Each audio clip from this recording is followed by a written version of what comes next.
Dua, tiga. Saya dapat menjadi apa yang firman Tuhan katakan saya dapat jadi. Saya dapat lakukan apa yang firman Tuhan katakan saya dapat lakukan. Saya dapat memiliki. Saya menyatakan, saya mempercayai, dan saya menerimanya dalam nama Yesus. Aku percayakan firman-Mu, firman-Mu adalah kebenaran. Aku percayakan janji-janji firman-Mu. Janji-janji firman-Mu akan digenapi dalam hidupku. Firman-Mu mengajarku hari ini, dan aku akan melakukannya. Amin. Mau diajar oleh firman Tuhan? Saudara mau melakukan firman Tuhan? Saudara percaya firman Tuhan adalah kebenaran? Maka janji-janji Allah akan digenapi dalam hidup saudara. Kita tetap berdiri. Buka Alkitab saudara dalam 2 Korintus pasal yang keempat. 2 Korintus pasal yang keempat, ayat 10 dan ayat yang ke-11. 2 Korintus pasal yang keempat, ayat 10 dan ayat yang ke-11. Mari kita ucapkan bersama-sama. 2, 3. Kami senantiasa membawa kematian Yesus di dalam tubuh kami, supaya kehidupan Yesus juga menjadi nyata di dalam tubuh kami. Sebab kami yang masih hidup ini terus-menerus diserahkan kepada maut karena Yesus, supaya juga Yesus menjadi nyata di dalam tubuh kami yang fana ini. Amin. Silakan duduk. Tema kita pagi hari ini saudara, saya berikan tema ini. Yesus apa? Nyata. Bukan dongeng, bukan ilusi. Ayo kita ucapkan bersama-sama 2, 3. Yesus nyata, bukan dongeng, bukan ilusi. Saudara, jadi ini bukan cerita kancil menyolong, nyolong ketimun, bukan. Ini bukan cerita juga misteri gunung Merapi, ada malampir, Grandon dan sebagainya. Yesus itu nyata. Amin. Dia bukan cerita dongeng. Yesus nyata. Yesus bukan cerita ilusi, khayalan. Tapi Yesus nyata. Pernah lahir, pernah hidup di dunia, dan bahkan dia mati bagi saudara. Dia bangkit bagi saudara, dan dia naik ke surga, dan nanti dia akan datang kembali yang kedua kali. Saudara-saudara, Yesus bisa menjadi cerita dongeng kalau Yesus tidak nyata di dalam hidup saudara dan saya. Amin. Jadi Yesus bisa menjadi cerita apa? Dongeng. Kalau Yesus tidak nyata dalam hidup saudara dan saya, Yesus bisa menjadi cerita ilusi, khayalan belaka. Kalau Yesus tidak nyata dalam hidup saudara. Makanya Rasul Paulus berkata, dia tadi berkata supaya Yesus nyata, menjadi nyata di dalam tubuh kami, supaya Yesus menjadi nyata dalam hidup kami. Kalau Yesus tidak nyata dalam hidup saudara, maka Yesus nanti akan cerita dongeng, ilusi. Saudara-saudara, karena itu kalau Yesus nyata, ya jadi kalau Yesus nyata, maka kalau Yesus nyata, maka kita harus punya pengalaman bersama dengan Yesus. Saudara dan saya harus mengalami Yesus, mengalami kematiannya, mengalami kebangkitannya, mengalami kenaikannya ke surga. Bahkan nanti dia akan datang kembali yang kedua kali ke bumi ini. Saudara harus mengalami Yesus. Selama kita di dunia ini, mari kita punya pengalaman bersama dengan dia. Jadi harus nyata dalam hidup saudara. Yesus itu Tuhan dalam hidupmu, dalam hidupku. Yesus itu hebat, berkuasa, dan nyata dalam hidup kita semua. Jangan biarkan Yesus menjadi cerita dongeng dalam hidup saudara. Ya, tapi biarlah Yesus menjadi cerita yang nyata dalam hidupmu. Amin. Engkau mengalami Tuhan. Engkau mengalami bagaimana Tuhan mengasihimu. Engkau mengalami bagaimana Tuhan baik dalam hidupmu. Yesus itu nyata dalam hidup kita, bukan khayalan, bukan ilusi. Saudara-saudara, kita lihat bagaimana pengalaman dari seorang Ayub yang saleh, jujur, takut akan Tuhan, menjauhi kejahatan. Dia berkata apa? Coba kita ucapkan 2, 3. Hanya dari Hanya dari kata orang saja aku mendengar tentang engkau. Tetapi sekarang mataku sendiri memandang engkau. Hanya dari kata orang saja. Ayub mendengar Tuhan dari kata orang saja. Tapi sekarang dia berkata, mataku memandang engkau. Jadi Ayub mengalami siapa? Tuhan dalam hidupnya. Ayub mengalami Tuhan dalam hidupnya. Tuhan menjadi nyata dalam hidupnya. Dia berkata, sekarang mataku memandang engkau. Amin. Jadi saudara, memang perjalanan kekristenan kita, perjalanan iman kita itu perjalanan pribadi kita, spesial pribadi kita dengan Tuhan kita. Sehingga kita tahu siapa Tuhan kita. Kita mengenal Dia. Kita mengerti Dia. Dan biarlah Tuhan nyata dalam hidupmu. Amin. Dulu kata orang, dulu sebelum Anda terima Yesus, mungkin mendengar cerita tentang Yesus. Tapi sekarang Anda harus bercerita siapa Yesus dalam hidupmu. Amin. Amin. Dia Tuhan yang berdaulat atas hidupmu. Tuhan yang berkuasa. Tuhan yang mengasihimu dan Tuhan yang memberkati hidupmu. Amin. Kalau dulu kata orang, sekarang aku mengalami. Ayub berkata, sekarang mataku memandang engkau. Saudara, ada contoh lain lagi. Kalau Anda lihat dalam, mari kita baca ayat ini juga dalam Lukas pasal 19 ayat 34, kita ucapkan bersama. 2, 3. Ia berusaha untuk melihat orang apakah Yesus itu, tetapi ia tidak berhasil karena orang banyak, sebab badannya pendek. Maka berlarilah ia mendahului orang banyak, lalu memanjat pohon ara untuk melihat Yesus yang akan lewat di situ. Saudara, Sakeus mendengar kisah tentang Yesus. Dia mendengar mungkin bagaimana Tuhan mengasihi orang berdosa. Dia orang berdosa. Dia memungut cukai. Dalam Lukas pasal 15, saudara, orang berdosa itu suka datang kepada Yesus, mendengarkan Yesus. Sakeus mungkin mendengar banyak orang berdosa yang datang kepada Yesus. Sakeus mungkin mendengar ada pemungut cukai yang mengundang Yesus datang ke rumahnya makan bersama Yesus. Sakeus mendengar bagaimana Yesus bersahabat dengan orang berdosa. Lalu Sakeus ingin tahu seperti apa itu Yesus. Bagaimana itu Yesus? Dia ingin mengalami Yesus. Karena itu dalam satu perjalanan Sakeus berusaha melihat seperti apa Yesus itu.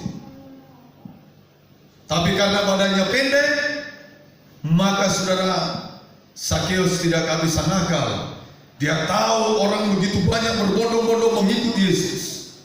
Karena badannya pendek, dia berusaha. Dia harus mengalami Yesus. Kemudian dia manjat ke pohon untuk melihat Yesus. Dia tidak mau mendengar lagi, hanya mendengar kata orang, tapi dia harus mengalami Yesus dalam hidupnya. Dan apa yang terjadi, Bapak Ibu? Waktu Sakeus naik di atas pohon, Yesus mengarahkan pandangannya kepada dia. Dan ketika Tuhan berkata, turun Sakeus, aku mau menumpang di rumahmu. Aku mau tinggal di rumahmu. Saudara, Sakeus dengan penuh sukacita. Sakeus adalah orang yang juga mengalami Tuhan. Amin. Dan Tuhan berkata, dalam rumah ini terjadi keselamatan. Orang ini juga keturunan Abraham. Sakeus mengalami Tuhan yang nyata dalam hidupnya. Berapa lama kita mengikut Tuhan? Jangan sampai Yesus tidak pernah nyata dalam hidup saudara. Kalau Yesus tidak pernah nyata dalam hidup, maka Yesus hanya cerita apa? Dongeng. Yesus hanya ilusi belaka. Kita bisa berkata Tuhan itu baik, tapi engkau tidak pernah mengalami kebaikan Tuhan. Kita pernah bisa berkata Tuhan mengasihiku, tapi engkau merasa tidak pernah dikasihi Tuhan. Dan saudara-saudara, jangan biarkan Yesus menjadi cerita dongeng dalam hidup kita. Jangan biarkan Yesus menjadi cerita ilusi orang berkhayal seperti apa Yesus, hebatnya Yesus. Banyak kisah-kisah dalam Alkitab, contoh-contoh yang luar biasa yang Tuhan buat sehingga orang melihat. Ada orang yang buta sejak lahir. Mereka berdebat, mereka ribut, siapa yang berdosa ini? Murid-muridnya bertanya, siapa yang berdosa ini? Anak ini kah, orang tuanya kah? Tuhan bilang tidak. Anak ini lahir supaya lahir buta supaya Tuhan dipermuliakan. Supaya Tuhan dipermuliakan. Orang buta itu mengalami Tuhan. Amin. Amin. Orang buta ini mengalami Tuhan yang nyata dalam hidupnya. Dan banyak orang datang bertanya kepada dia, bagaimana caranya engkau bisa melihat? Orang itu yang aku tahu, orang ini yang menyembuhkan aku. Dia Yesus. Amin. Ya, dia Yesus. Saudara, Yesus harus menjadi nyata dalam hidupmu. Amin. Sehingga orang bisa melihat bahwa Yesus ada di dalam hidup saudara. Amin. Nah, sekarang kita lihat bagaimana supaya Yesus nyata dalam hidup kita. Kita kembali ke ayat mas kita dalam 2 Korintus pasal yang keempat. Sekarang perhatikan pada ayat yang kedua. Bagian A saya bacakan. Tetapi kami menolak segala perbuatan yang tersembunyi yang memalukan. Ya, kami tidak berlaku licik dan tidak memalsukan firman Allah. Jadi saudara, bagaimana supaya Yesus nyata dalam hidup kita?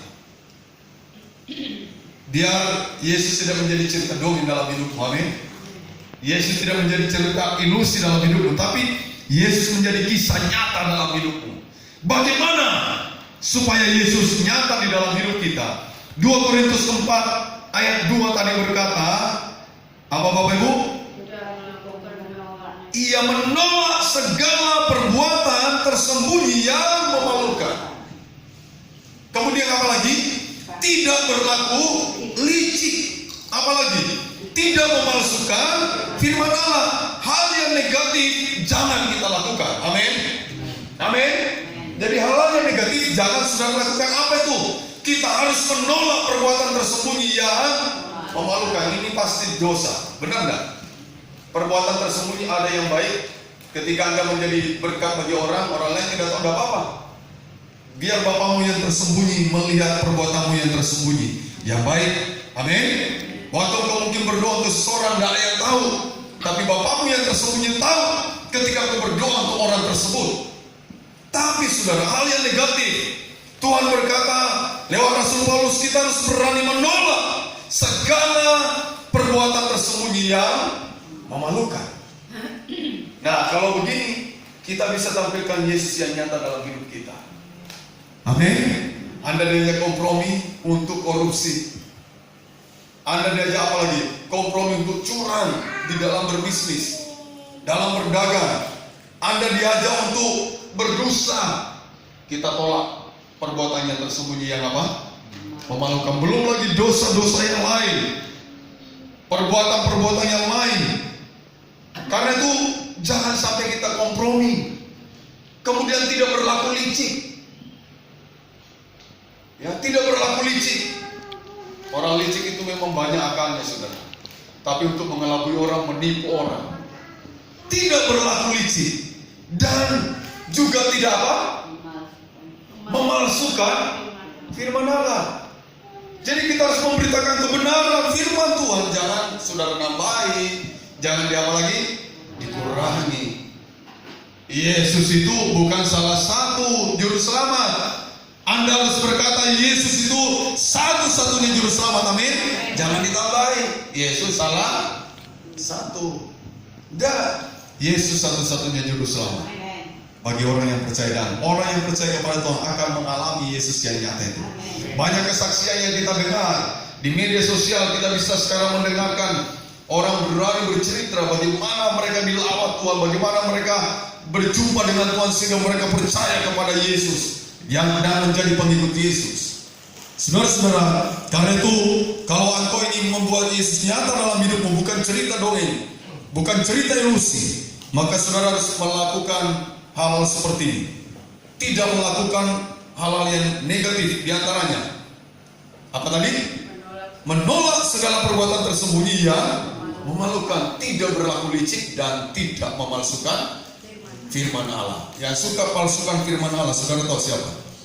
Iblis. Dia palsukan firman Allah kepada Hawa, sehingga Hawa tertipu oleh iblis. Ya, saudara, bukan hanya kita tidak melakukan hal yang negatif, Kalau kita ingin membuat Yesus nyata dalam hidup kita, maka kita juga harus melakukan hal yang apa? Hal yang apa? Positif. Ayat 2 bagian B-nya sekarang. Sebaliknya kami menyatakan kebenaran, dan dengan demikian kami menyerahkan diri kami untuk dipertimbangkan oleh semua orang di hadapan Allah. Bapak Ibu Saudara yang dikasihi dalam Tuhan, kita melakukan hal-hal yang positif. Yang pertama yang kita lakukan gini, menyatakan kebenaran dan hidup dalam kebenaran. Kalau saudara dan saya hidup dalam kebenaran, maka Rasul Paulus berkata begini, saudara dan saya tidak perlu takut dipertimbangkan orang. Amin. Orang mau mengaudit masalah keuanganmu, silahkan terbuka. Amin. Orang mau melihat pribadimu, figurmu seperti apa, silahkan. Rasul Paulus berkata, kami siap dipertimbangkan oleh semua orang di hadapan Allah. Amin. Ya, saya baca Samuel juga demikian. Samuel berkata, siap, kami siap dinilai. Dan kami pelayan-pelayan Tuhan yang melayani Tuhan harusnya juga berlaku demikian. Bukan hanya pelayan Tuhan, tapi seharusnya juga seluruh jemaat. Amin. Supaya mereka juga siap untuk dipertimbangkan oleh semua orang. Kalau kita hidup dalam kebenaran, apa yang kita takuti? Amin. Amin. Ya, jadi karena itu Paulus berkata, tidak apa-apa, kami siap dipertimbangkan, silakan. Karena banyak orang meragukan Rasul Paulus, saudara. Ada yang meragukan kerasulannya dia. Ada yang meragukan ketulusannya dia mengumpulkan dana. Dianggap wah nanti dipakai buat dia sendiri. Paulus bilang, waduh, terlalu tuduhan-tuduhan ini menyakitkan sebenarnya. Paulus sampai harus bekerja membiayai pelayanan yang dia harus lakukan. Dan saudara-saudara, karena itu dia berkata, silakan, kami siap dipertimbangkan oleh semua orang di hadapan Tuhan.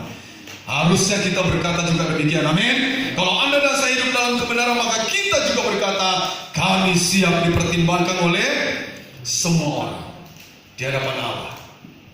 Saudara, orang yang hidup dalam kebenaran tidak takut untuk dinilai. Amin. Bahkan bukan hanya dinilai, tidak takut untuk dihakimi. Amin. Orang menjas kita, menghakimi kita. Kalau kita hidup dalam kebenaran, kita tetap berjalan. Kita tetap berjalan dalam kebenaran itu. Haleluya. Yang kedua, Bapak Ibu, ayat 5. Sekarang perhatikan pada ayat yang kelima. Ayat 5. Sebab bukan diri kami yang kami beritakan, tetapi Yesus Kristus sebagai Tuhan, dan diri kami sebagai apa? Hamba karena kehendak Yesus. Hal yang positif yang kedua yang kita lakukan, firman Tuhan berkata, memberitakan Yesus Kristus sebagai apa? Tuhan, dan bukan diri kami yang kami beritakan. Hari-hari ini bahaya, Bapak Ibu. Orang makin besar, Tuhan makin kecil.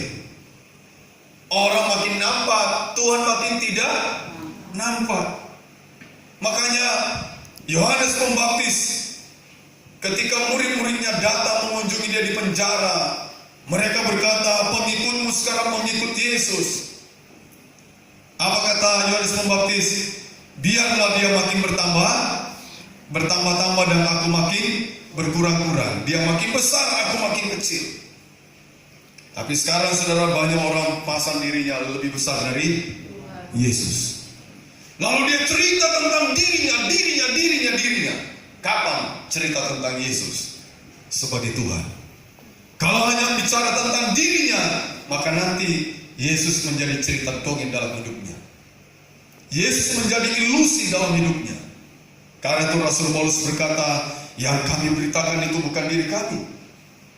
Saudara, di antara rasul ini, di antara rasul murid-murid Tuhan juga, 12 murid itu, 12 rasul, ditambah dengan Rasul Paulus.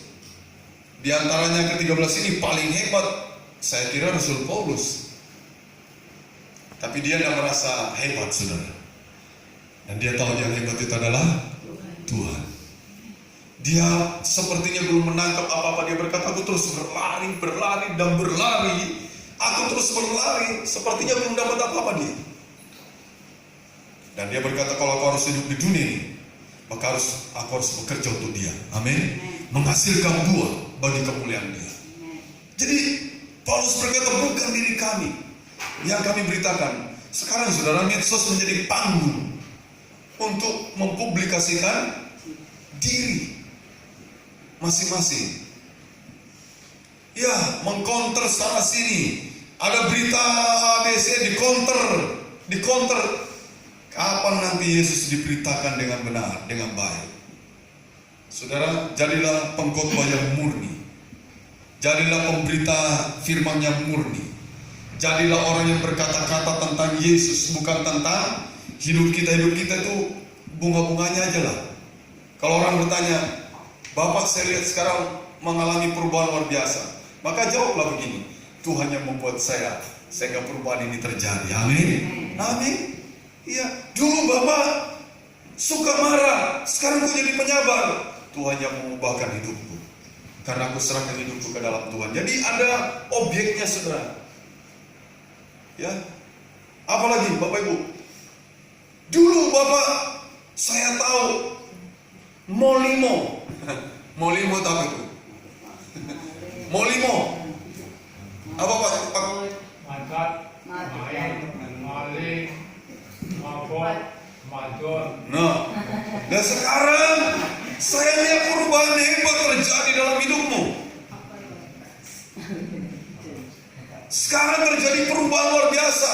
Ya, maka jawablah, jangan tepuk dirimu. Oh, siapa dulu? Bukan, Tuhan yang kita beritakan. Amin. Karena kemurahan Tuhanlah saya bisa mengalami perubahan ini. Haleluya. Dan saya kira kita semua pernah mengalami Tuhan. Amin. Amin. Dulu, cerita dulu. Dulu jauh sekali dari Tuhan, sekarang dekat dengan Tuhan. Amin. Amin. Dulu tidak mengenal Tuhan, sekarang mengenal Tuhan. Yang kami beritakan, kata Rasul Paulus, bukan diri kami. Kalau kami menyembuhkan orang yang sakit, bukan karena kami. Sapu tangannya Paulus itu menyembuhkan orang sakit. Bahkan dia pernah juga bangkitkan orang mati. Bukan diri kami yang kami beritakan. Yang kami beritakan adalah siapa? Kristus. Sampai dia berkata, aku tidak memperhitungkan sedikit pun nyawaku. Aku tidak pedulikan nyawaku, asal aku menyelesaikan tugas yang diberikan Tuhan olehku. Aku tidak takut dengan macam-macam udah penderitanya Rasul Paulus itu. Dan dia berkata, aku tidak takut dengan kehilangan nyawa. Dan pada akhirnya saudara, dia bilang, sekarang saat kematianku sudah apa? Sudah dekat, tapi Tuhan yang adil akan menyediakan mahkota bagiku. Amin. Amin. Tapi juga bagi setiap kita yang mengasihi Tuhan, yang merindukan Tuhan, Tuhan pun sediakan mahkota bagi kita. Jadi saudara, buatlah Yesus nyata dalam hidupmu dengan melakukan hal yang positif. Amin. Amin. Dengan melakukan hal yang apa? Positif, hidup dalam kebenaran, memberitakan kebenaran dan hidup dalam kebenaran, memberitakan Yesus sebagai Tuhan, bukan diri kami yang kita beritakan. Yang ketiga, ayat yang ke-6. Ayat 6 berkata demikian, sebab Allah yang telah berfirman, dari dalam gelap akan terbit apa? Terang. Ia juga yang membuat terangnya bercahaya di dalam hati kita, supaya kita beroleh terang dari pengetahuan tentang kemuliaan Allah yang nampak pada wajah Kristus. Yang ketiga yang kita lakukan supaya Yesus nyata dalam hidup kita, terang Tuhan harus bercahaya dalam hati kita. Amin. Jadi terang Tuhan harus bercahaya dalam hati kita. Saudara perhatikan, sekecil apapun terangnya kunang-kunang itu, kunang-kunang punya terang ya, tapi di dalam kegelapan dia bercahaya nggak? Dalam kegelapan saudara bisa melihat kunang-kunang? Bisa. Kenapa? Karena punya terang, walaupun kecil tuh terangnya, tapi dia bercahaya. Dan Rasul Paulus juga berkata, jadilah seperti bintang di bumi. Bintang saudara lihat, bercahaya enggak? Nampak enggak? Oh, kelihatan. Kelihatan. Dan kalau Anda ingin membuat Yesus nyata dalam hidupmu, maka terang Tuhan harus bercahaya dalam hidupmu. Amin. Terang itu harus ada di dalam hidupmu. Saudara tahu kenapa? Karena terang itu hanya berbuahkan apa? Kebaikan. Terang itu berbuahkan apa lagi? Keadilan dan kebenaran. Karena itu kita harus bercahaya, saudara. Jangan sampai tidak ada cahaya sedikit pun dalam hidupmu. Dan itu maka dari itu Yesus menjadi cerita dongeng dalam hidupmu. Kalau engkau tidak bisa menunjukkan cahaya Kristus. Amin. Dulu memang kita kegelapan, tapi sekarang kita berada di dalam terangnya Tuhan. Karena itu bercahaya. Amin. Bercahaya. Anda harus menunjukkan cahayamu kepada dunia ini. Tuhan berkata, kamu harus jadi terang dunia. Amin. Amin. Tunjukkan cahaya itu, walaupun kecil mungkin, tapi dalam kegelapan dia nampak. Walaupun kita minoritas, tapi kita bisa nampak. Amin. Amin. Karena ada terang Tuhan dalam hidup saudara, hidup saya. Nah, saudara, kita lihat sekarang di poin terakhir, kita baca ayat 7 sampai ayat yang ke-10. Ayat 7 sampai ayat 10. Mari kita bangkit berdiri bersama-sama. Kita membaca ayat 7 sampai 10. 2, 3. Tetapi harta ini kami punyai dalam bencana tanah liat, supaya nyata bahwa kekuatan yang melimpah-limpah itu berasal dari Allah, bukan dari diri kami. Dalam segala hal kami ditindas, namun tidak terjepit. Kami habis akal, namun tidak putus asa. Kami dianiaya, namun tidak ditinggalkan sendirian. Kami dihempaskan, namun tidak binasa. Kami senantiasa membawa kematian Yesus di dalam tubuh kami, supaya kehidupan Yesus juga menjadi nyata di dalam tubuh kami. Sebab kami yang masih hidup ini terus-menerus diserahkan kepada maut karena Yesus, supaya juga Yesus menjadi nyata di dalam tubuh kami yang fana, supaya juga hidup Yesus menjadi apa? Nyata di dalam tubuh kami. Saudara, apa yang terakhir yang kita lakukan supaya Yesus nyata dalam hidup kita? Saudara harus siap menderita sebagai pengikut Kristus. Amin. Mau menderita untuk Tuhan? Dari awal dia sudah berkata, kalau kamu mau jadi pengikutku, jadi muridku, kamu harus siap menderita untuk aku. Kamu harus berani pikul salib, bayar harga itu. Karena perjalanan Yesus, perjalanan menuju kemana? Ke salib. Tidak ada jalannya lain, tidak ada jalan potong kompas. Gimana caranya Anda melewati salib? Tidak ada jalan tikus, tidak ada jalan tol. Ini perjalanan yang harus saudara lalui. Dan Tuhan berkata, setiap orang yang mau mengikut aku, dia harus berjalan seperti aku berjalan, menuju kepada salib itu. Tidak, saudara kalau baca di Alkitab, maka Tuhan berkata dalam surah Filipi 1 ayat 29. Filipi 1 ayat 29 berkata demikian, kepada kamu, kepada kita ini, tidak hanya dikaruniakan apa katanya? Percaya kepada Kristus, tapi juga dikaruniakan penderitaan. Jadi saudara tahu, menderita itu adalah karunia. Amin. Karunia, orang mengejar karunia yang spektakuler, yang hebat, memindahkan gunung, bernubuat, membuat mujizat. Tapi ini karunia juga, karunia penderitaan, karunia martir ini. Dan murid-murid Tuhan banyak yang mati tidak wajar. Salah satunya Rasul Paulus mati dengan dia apa? Dipancung dia. Tapi dia tidak peduli, saat kematianku sudah tiba, dia tidak peduli. Pokoknya Yesus nyata dalam hidupku, kata Rasul Paulus. Karena itu kepada siapapun dia berkata, kepada gubernur, dia yakinkan gubernur itu, siapa saja yang dia jumpai, ketika dia diadili, dia bicara tentang Yesus. Dia tidak bicara tentang dirinya. Stefanus demikian juga. Saat dia akan dirajam dan dibunuh gitu, dia cerita tentang Yesus. Bukan dirinya yang diberitakan, tapi Yesus yang apa? Dia beritakan.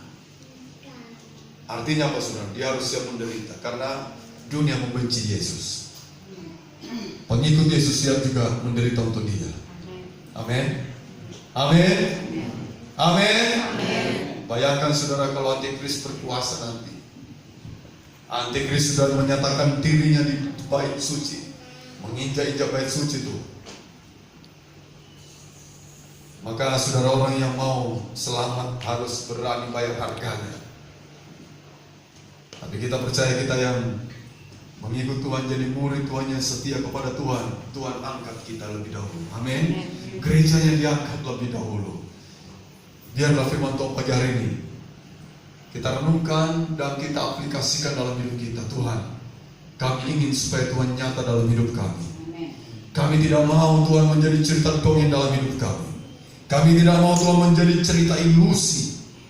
Dongeng itu cerita yang tidak benar. Ilusi itu khayalan.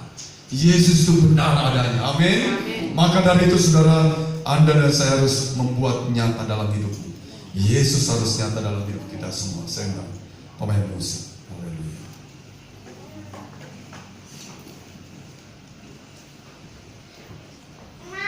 Kita nyanyikan pujian Kau yang besar.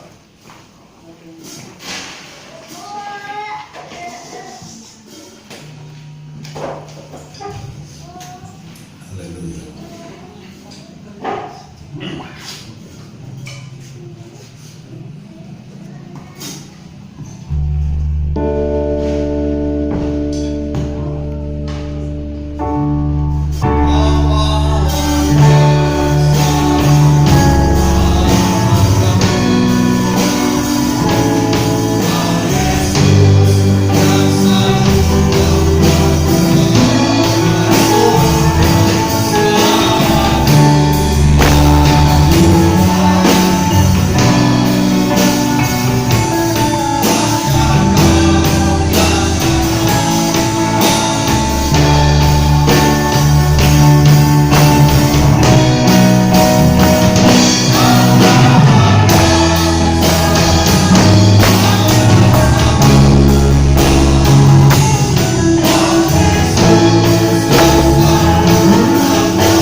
Kiranya firman-Mu menjadi nyata dalam hidup kami. Yesus nyata dalam hidup kami. Yesus bukan cerita dongeng dalam hidup kami. Yesus bukan cerita ilusi dalam hidup kami. Tapi Yesus nyata dalam hidup kami. Kami mengalami Tuhan dan Tuhan bersama kami. Terima kasih Tuhan, terima kasih. Engkau melawat setiap jemaat-Mu Tuhan. Mereka beribadah di rumah-rumah Tuhan, lawat jangkau mereka. Dan juga memberkati jemaat yang datang kepadamu di rumah-Mu Tuhan. Kau berkati juga. Bahkan hari ini kami percaya setiap pribadi kami yang sudah datang kepada Tuhan memberkati setiap pribadi kami. Kami terus berdoa juga buat bangsa negara kami. Kami mohon belas kasihan-Mu Tuhan atas bangsa ini. Arahkan hati-Mu kepada bangsa kami. Arahkan pandangan-Mu kepada bangsa kami. Ampuni bangsa kami. Dosa pemimpin-pemimpin kami, dosa umat-Mu, dosa gereja-Mu, ampuni kami Tuhan. Biarlah belas kasihan-Mu nyata bagi bangsa kami. Kirimkan hujan pertobatan bagi bangsa ini Tuhan. Dan memberkati pemimpin-pemimpin kami dari pemerintahan pusat sampai di daerah-daerah. Dan biarlah Tuhan menolong, beri hikmat kepada mereka melaksanakan tugas mereka dengan penuh tanggung jawab, khususnya di masa-masa yang sulit ini, adanya COVID-19 ini Tuhan. Mari Tuhan menolong supaya para pemimpin kami dapat melakukan tindakan-tindakan yang sesuai dengan kehendak-Mu. Terima kasih Bapak, terima kasih. Biarlah Kau lalukan COVID-19 ini di negeri kami Tuhan. Kami rindu pertolongan-Mu. Kepada siapa kami datang kalau bukan kepada Tuhan? Kepada siapa kami berharap kalau bukan kepada Tuhan? Dan biarlah Tuhan nyata dalam hidup kami. Terima kasih Bapak, terima kasih. Kami bersyukur, berterima kasih. Kami percaya saat kami masuk dalam rumah-Mu kami diberkati Tuhan. Kalau sebentar kami keluar dari rumah-Mu kami juga diberkati Tuhan. Baik waktu kami masuk rumah-Mu, waktu kami keluar dari rumah-Mu, berkat Tuhan menyertai kami dari sekarang sampai selama-lamanya. Karena Tuhan, angkatlah kedua tangan-Mu dan mari kita pulang bersama-sama. Tuhan memberkati Kau dan melindungi Kau. Tuhan menyinari Kau dengan wajahnya dan memberi kasih karunia. Tuhan menghadapkan wajahnya kepadamu dan memberi damai sejahtera. Anugerah Tuhan Yesus Kristus, cinta Allah Bapa dan persekutuan Roh Kudus menyertai, memberkati mulai hari ini dalam setiap rumah tangga saudara, dalam kehidupan pernikahan saudara, dalam usaha saudara, dalam pekerjaan saudara, dalam pendidikan anak saudara, bahkan apa yang dikerjakan oleh tangan saudara, semuanya dibuat berhasil dan diberkati Tuhan. Dan berkat itu kekal sampai Maranatha. Tuhan Yesus datang kedua kali menjemput kita dan membawa masuk dalam kemuliaannya. Terimalah berkat ini dengan penuh ucapan syukur dalam nama Tuhan Yesus Kristus, Juru Selamat kami. Kami sudah berdoa, kita yang diberkati Tuhan berkata, amin. Happy Sunday, selamat hari Minggu. Tuhan Yesus memberkati kita semua.